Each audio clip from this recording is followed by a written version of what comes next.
नमस्कार दोस्तों, मैं हूं धर्मेंद्र और आज यूपीसी प्रीलिम्स का एक नया लेसन लेकर आप लोगों के सामने हाजिर हूं। इससे पहले हम ऐसे राइटिंग का एक कोर्स बना चुके हैं और उस पर काफ़ी चर्चा भी कर चुके हैं। तो काफ़ी स्टूडेंट्स की ये डिमांड थी कि यूपीसी प्रीलिम्स को लेकर कोई एक लेसन बनाया जाए, ताकि आने वाले समय में जो 2021 की प्रीलिम्स है उसमें एक रणनीति के अनुसार सफलता प्राप्त कर सकें। तो मेरे 4 बार यूपीसी प्रीलिम्स निकालने का जो अनुभव है, वो आप लोगों के साथ में इस लेसन में साझा करूँगा। चलिए आगे बढ़ते हैं।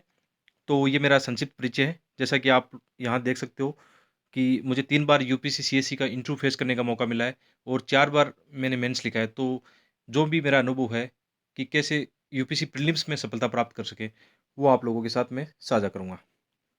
तो यहाँ पे ये रिसोर्सेज़ है। इसमें अधिकांश रिसोर्सेज़ आप लोगों को मालूम है और आप डेली इसमें पढ़ भी रहे हो। लेकिन जो मैंने रिसोर्सेज़ फ़ॉलो किए हैं, वो मैं यहाँ पे साझा कर रहा हूँ। तो आर्ट एंड कल्चर में हम देखते हैं कि 11th क्लास की फाइन आर्ट की एनसीईआरटी और साथ ही साथ सीसीईआरटी की साइट, जो एक कल्चरल साइट है, वो आप फ़ॉलो कर सकते हो। और इसके अलावा हिस्ट्री की जो भी एनसीईआरटी आप पढ़ते हो, उसके अंदर आर्ट एंड कल्चर का कहीं न कहीं पोर्शन दिया हुआ है, तो उसको भी आपको इसमें अध्ययन बनाना चाहिए। यहाँ पे मेरी सलाह होगी कि आप जो मोटी-मोटी किताबें हैं, जो लोग सजेस्ट करते हैं या कोचिंग का मटेरियल है, उनसे बचना चाहिए। मेरे हिसाब से जो भी एनसीईआरटी में दिया हुआ है, वो बहुत बेस्ट है। तो मैंने इसकी इसी को फ़ॉलो किया है। फिर आगे बढ़ते हैं, तो जैसे कि ये हिस्ट्री का पोर्शन है, तो इसमें न्यू एनसीईआरटी है, 6th, 7th, 8th और 12th की जो एनसीईआरटी है, वो आप लोगों को पढ़नी चाहिए। और यहाँ पे आपको सिलेक्टिव होने की ज़रूरत है, क्योंकि एनसीईआरटी में भी काफ़ी बड़े पोर्शन दिए हुए हैं, लेकिन आपको प्रीवियस ईयर के पेपर देखने हैं प्रीलिम्स के, उनको बार-बार देख के आपको ये पता लगाना है कि कौन से भाग से यूपीसी ज़्यादा प्रीलिम्स में क्वेश्चन पूछ रहा है। तो एक आइडिया निकल के वहाँ से आएगा कि यूपीसी ज़्यादा कौन से भाग पर जोर दे रहा है। जैसे कि एग्जाम्पल के लिए प्राचीन भारत की एनसीईआरटी है, आर एस शर्मा की है, उसमें से आप देखना कि जो सिंधु सभ्यता है, हड़प्पा सभ्यता है, वहाँ से यूपीसी हर बार प्रीलिम्स और मेंस में क्वेश्चन पूछता है। तो आपको उस पोर्शन पे ज़्यादा गौर करना चाहिए। तो इसके अलावा हिस्ट्री में आप पढ़ सकते हो, न्यू एनसीईआरटी हो गई, और ओल्ड एनसीईआरटी में आप जो प्राचीन भारत की एनसीईआरटी है, आर एस शर्मा, और मध्यकालीन भारत की जो एनसीईआरटी है, वो सतीश चंद्र की राइटर की है। साथ ही साथ आधुनिक भारत में विपिन चंद्रा की एनसीईआरटी है। और इसके अलावा आधुनिक भारत में आप स्पेक्ट्रम को फ़ॉलो कर सकते हो, जो आप फ़ॉलो करते भी हैं।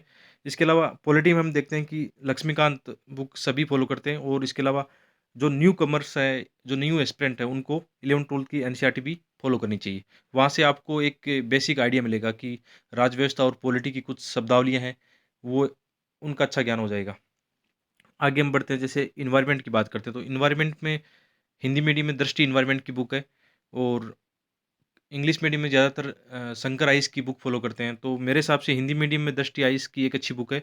इसके अलावा जो एनसीईआरटी है, 12th बायो की एनसीईआरटी ओल्ड वाली या जो न्यू है, उसमें लास्ट में 4 लेसन दिए हुए हैं, वो आप एनवायरनमेंट के हैं, जो ट्रेडिशनल टॉपिक है उनके, वो आप फ़ॉलो कर सकते हो।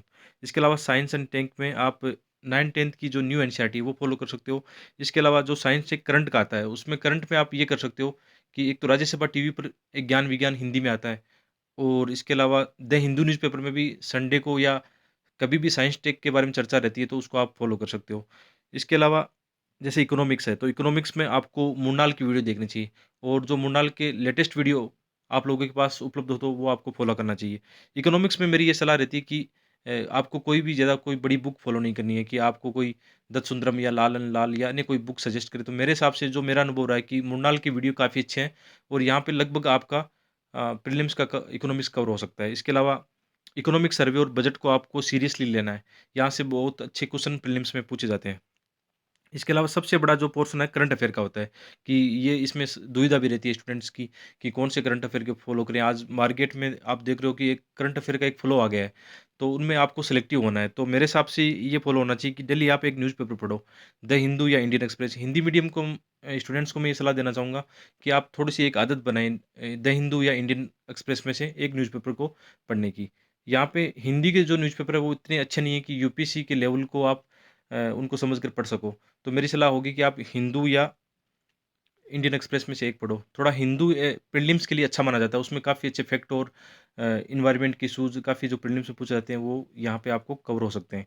इसके अलावा जैसे इसमें एक दुविधा भी रहती है कि द हिंदू उतना समझ में नहीं आता, तो उसके लिए आप ओनली आईएएस के डेली जो यूट्यूब के चैनल पर आते हैं, उसमें प्रीलिम्स बूस्टर है और जो एडिटोरियल पार्ट है, उनको आप देख सकते हो। तो आपका द हिंदू के साथ यहाँ से कवर हो जाएगा, आपको उसमें कोई ज़्यादा परेशानी नहीं आएगी।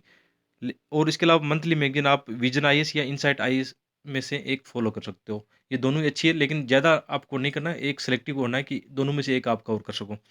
तो ये तो थी रिसोर्सेज़ की स्ट्रैटेजी, जो कि मोस्ट ऑफ स्टूडेंट्स को मालूम है, लेकिन इसमें ये होता है कि आप अ, बार-बार रिवाइज़ करना सबसे इम्पोर्टेंट चीज़ होती है। कि आपको ज़्यादा मतलब मैटर फ़ॉलो करने के बजाय एक ही मैटर को पढ़ना है और उसी को बार-बार रिवाइज़ करना है।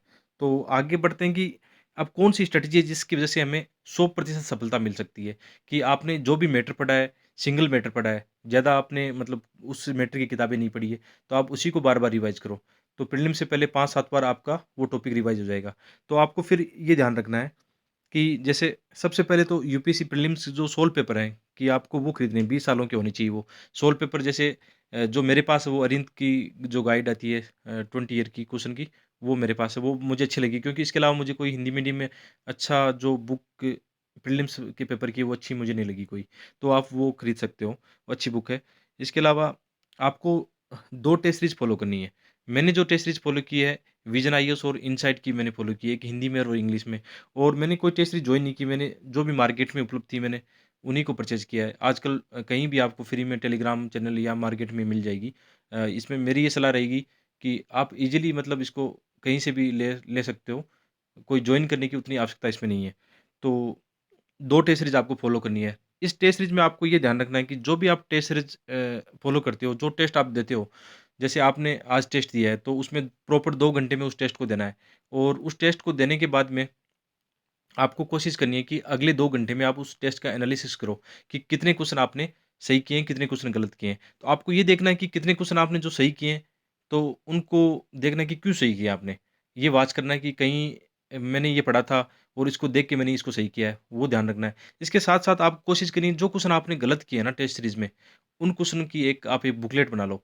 एक अपनी छोटी डायरी बना लो कि उसमें आज की जैसे मैंने 100 क्वेश्चन अटेम्प्ट लिए हैं, जिनमें से मेरे 60 क्वेश्चन सही है और 40 क्वेश्चन गलत है। तो आपने जो 40 क्वेश्चन गलत किए ना, उनकी आप डायरी बना लो कि पहले टेस्ट में मैंने 40 क्वेश्चन गलत किए हैं और उनके जो भी आंसर है, वहाँ पे जो उसके आंसर को विस्तार से दिया होता है, उसमें से आप नोट्स बना लो कि हाँ, यहाँ से ये पूछा गया है। तो ऐसे करते-करते आपके जैसे विज़न के 30 टेस्ट हो गए, 30 टेस्ट इनसाइट के हो गए, तो वहाँ की आपकी एक डायरी बन जाएगी, जो गलतियाँ आपने की है। तो मेरे हिसाब से एक अच्छा रिसोर्सेज़ आपके पास बन जाएगा, तो फिर गलतियों की गुंजाइश बहुत कम होगी। और मैंने ये देखा है कि जो मेरे दोस्त जो दो 2 टेस्ट सीरीज़ फ़ॉलो करके ये रणनीति अपनाते हैं, उनका स्कोर प्रीलिम्स में 150 तक भी गया है। मतलब ये कोई बड़ी बात नहीं है कि प्रीलिम्स में 150 का स्कोर नहीं आता है। मेरे खुद के 125 तक प्रीलिम्स में स्कोर आए हैं और लगभग जैसे मेरे 5-6 प्रीलिम्स मैंने दिए हैं, तो मेरे लगभग 100 से ऊपर ही रहे हैं। तो मेरा अनुभव ये रहा है कि यदि हम कम पढ़ते हैं और जो पढ़ते हैं उनको अच्छा पढ़ते हैं, तो फिर अच्छा स्कोर होने वाला है। तो सबसे पहले आपको यही करना है कि यूपीएससी के प्रीलिम्स के पेपर्स को अच्छे से सोल्व सोल्व करना है। फिर जो 2 टेस्ट सीरीज़ फ़ॉलो करनी है। साथ ही साथ एक ये होता है कि जैसे यूपीएससी की साइट है, उस पर आप देखते हो कि सीडीएस, सीएपीएफ, एनडीए, अन्य एग्ज़ाम जिनके ऑब्जेक्टिव पेपर लगते हैं, उनको आपको देखना है। जैसे आप 2021 में एग्ज़ाम दे रहे हो, तो आपको 2-3 सालों के पेपर ईज़िली यूपीएससी की साइट पे मिल जाएँगे और उनके आंसर की भी आपको मिल जाएगी। इसमें साथ-साथ ये भी ध्यान रखना है, जैसे जून में 2021 में प्रीलिम्स है, तो जून से पहले जो भी पेपर लगे हैं, यूपीएससी की साइट पर पेपर आपको ईज़िली मिल जाएँगे। उन पेपर में भी आपको ये देखना है कि किस टाइप के क्वेश्चन पूछे गए हैं। और मेरा ये अनुभव रहा है कि जैसे मैं 2014 की प्रीलिम्स एग्ज़ाम दे रहा था, उससे पहले यूपीएससी ने कोई एग्ज़ाम ली थी, उसमें से 3-4 क्वेश्चन डायरेक्टली यूपीएससी प्रीलिम्स में भी आ गए थे, तो ये फ़ायदा मिलता है। इसके अलावा यूपीएससी के क्वेश्चन की जो डिमांड होती है, वो आप समझ सकते हो इसमें देख के। तो एक आपके पास यूपीएससी प्रीलिम्स का एक वाइड नॉलेज हो जाएगा कि क्वेश्चन कैसे पूछे जाते हैं। तो मुझे नहीं लगता कि फिर आपका प्रीलिम्स रुकने वाला है। यदि आपने डेडिकेटली है ना, ये रणनीति फ़ॉलो की, तो किसी भी हालत में आपका प्रीलिम्स तो नहीं रुकने वाला है। रही फिर आगे की बात, जैसे आपको डेली एमसीक्यू भी सॉल्व करनी चाहिए। मेरे हिसाब से मैं जो इनसाइट से डेली 5-5 क्वेश्चन आते हैं इनसाइट पे, तो वो फ़ॉलो करता था। तो उनसे भी काफ़ी प्रीलिम्स के क्वेश्चन को लेकर काफ़ी लाभ मिलता है। और इसके अलावा जो आप प्रीलिम्स की स्ट्रैटेजी बनाते हो, तो मेरे हिसाब से प्रीलिम्स और मेंस की स्ट्रैटेजी एक साथ होनी चाहिए। ऐसा नहीं है कि आप जैसे अ, लक्ष्मीकांत पढ़ रहे हो, तो प्रीलिम्स के लिए अलग अलग पढ़ रहे हो या मेंस के लिए अलग पढ़ रहे हो, तो दोनों को एक साथ पढ़ना है। या जैसे मॉडर्न हिस्ट्री आप पढ़ रहे हो, तो स्पेक्ट्रम को प्रीलिम्स से के साथ-साथ मेंस के हिसाब से भी पढ़ना चाहिए।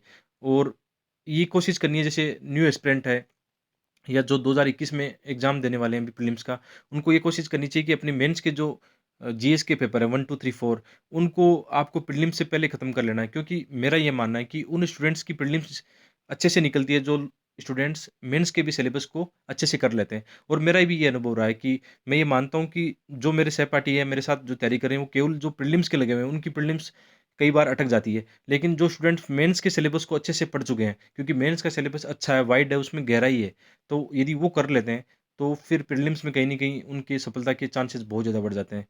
तो ये थी आज एक प्रीलिम्स की रणनीति, और आगे हम एक और लेसन बनाएँगे जिसमें सीसीएट की रणनीति पर चर्चा करेंगे। क्योंकि इस साल देखा गया है कि हिंदी मीडियम के स्टूडेंट मुख्य रूप से सीसीएट में काफ़ी फेल हुए हैं।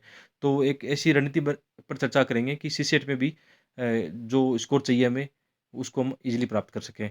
तो बहुत-बहुत धन्यवाद ये लेसन देखने के लिए, और आगे भी हम ऐसे नए लेसन लेकर आते रहेंगे। तो पसंद आए तो आपको लाइक करना है, शेयर करना है और सब्सक्राइब ज़रूर करना है। Thank you very much.